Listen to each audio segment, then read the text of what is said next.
YouTube! I am Pinstar, and this is Evil Genius 2 Press Build Preview Quick Tip. So today's topic is going to be the world map.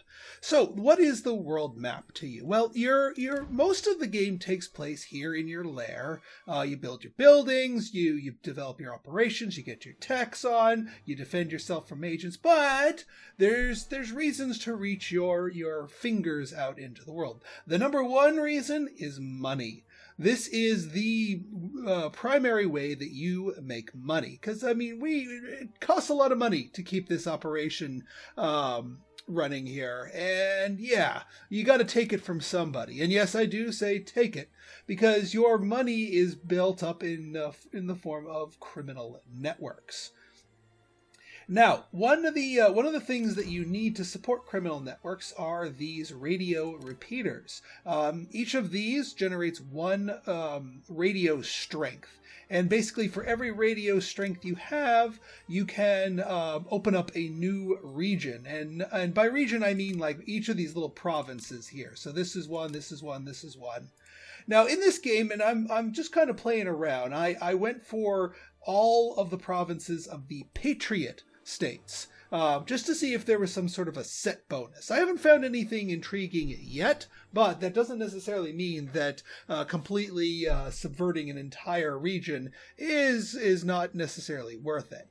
Now, a couple of tips when it comes to doing this. First off, you start off all of your, once you've established a criminal network, you start off at a level 1. The criminal network's level 1, and that spawns these little nodes. And at level 1, there's only two types of things that spawn. These dollar signs are how you get money, and these little purple icons are how you decrease your heat. The money generates heat, the purple things decrease heat. You kind of see where this is going.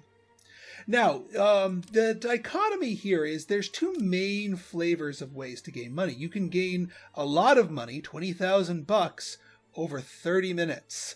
Or you can generate 10,000 bucks for 3 minutes. Now, this generates 15 heat. This gives you 30 heat. So the heat per dollar generated here is actually equal. So you might be saying, well, what's the difference, Pinstar? Why not just go with the higher one or the lower one? The main difference is that each of these operations require you to send 3 workers. So it is more worker efficient because workers sent to go on a scheme do not return ever. Like even, the scheme's successful, but they don't come home. So you're going to be expending your pool of workers. Now, in this case, we're at 70 of 70 minions here. So we've got capacity to go. But if you're sending out a lot of schemes, you're going to quickly find your worker totals lower. So in this case, yeah, let's launch a scheme here. Now, what that does is that will automatically tag 3 of your workers, usually your yellow suits, if that's all the mission requires. They will run to your helipad, get on the helicopter, and then fly out to the mission. And in 3 minutes, we'll over the course of 3 minutes, net us 10,000 bucks. Awesome. Now, what is this heat you're talking about? Well, see this red line right here? As you do diabolical operations, your heat builds. But it's not just that. Just operating a network, even if you're not necessarily running any schemes at the moment, will cause your heat to rise slowly. And that may be problematic. So one of the things you want to do here is get rid of your heat. Your two main options for getting rid of heat is either throw money at it. You sacrifice 10,000 bucks to drop 50 heat, but it only takes you 10 seconds. Or you can essentially put your head down in the region. Use 3 workers to drop 50 heat, but it takes you 20 minutes to quiet the region down. So you're not going to be getting much financial benefit out of this region for a while if you go with the short and quiet or the long and quiet route. But if you throw some money at it, then it's good. But that's kind of counteractive to the whole reason why you're gaining heat. It's more efficient to gain these back, but it's up to you how you want to do that. In this one, since they're about at the limit, Let's do the quick and dirty, quick and money one. Now, what happens when you hit your limit? Well, let me demonstrate. Let's. This is a high heat region, but you know what? Darn it, I'm feeling greedy. I'm going to launch another scheme here. So let's see what happens. Things that you can do while we wait for our little disastrous experiment here to conduct itself. One other thing is that you can upgrade your network. See these little cell phone bars here? All of them, they represent the strength of your criminal network, with one bar being the default. But with some research, you are able to upgrade them to level 2. Now, upgrading them, besides the research, takes a bit more. You not only need 2 additional broadcast strength, which we so happen to have, but you also need to send a couple of your advanced minions and burn 5 intel.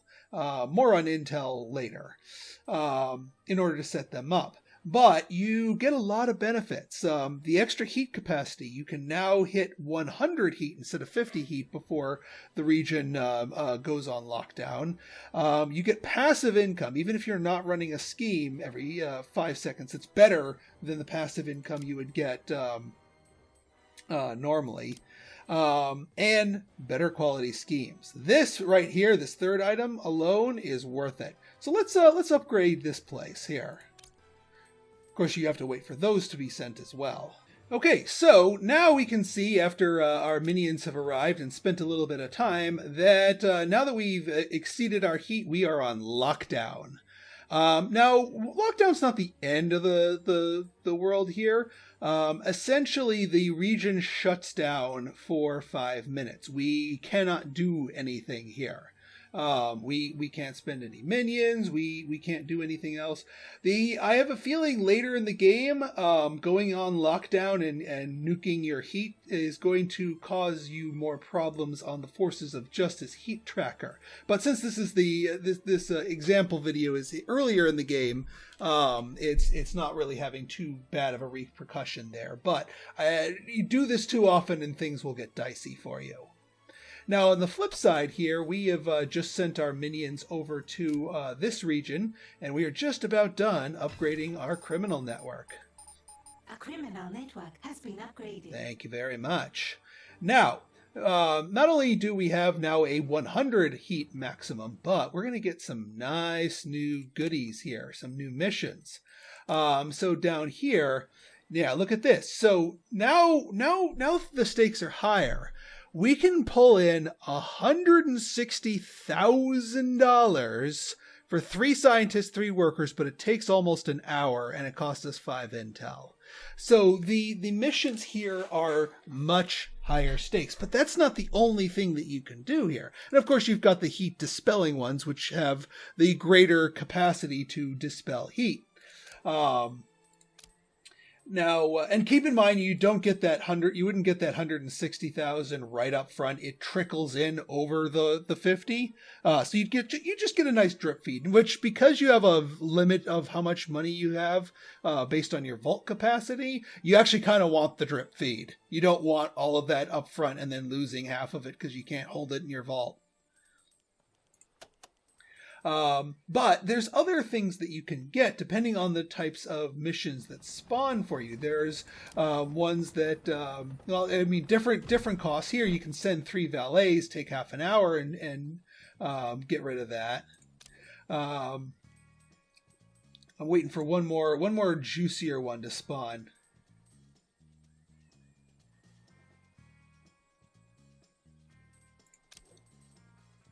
So here, just another option here. This is another quick and dirty 3-minute one, but it's a 3-minute, $30,000 one for 3 guards, 3 workers. That's not too bad. Although I think I'm going to go for the big payoff scientist one here.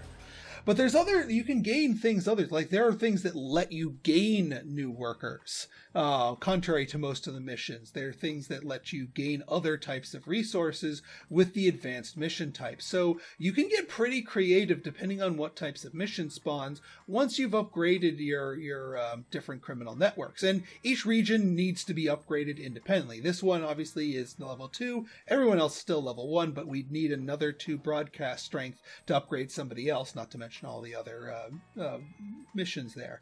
But with enough of that going on there, you can keep your bank balance nice and healthy. So I hope this gives you a devious idea of what you want to start doing on the map. Again, no jury is still out if it is worth it to focus fire on a single region, or if you want to maybe dip your fingers in several different pies. Still more testing needed for that. So I hope you guys enjoyed this video. Thank you all for tuning in. If you liked this video, hit that like and subscribe button, and please share it with a friend. And once again, thank you to Rebellion for providing me with a free early copy of Evil Genius 2 so I can bring these videos to you.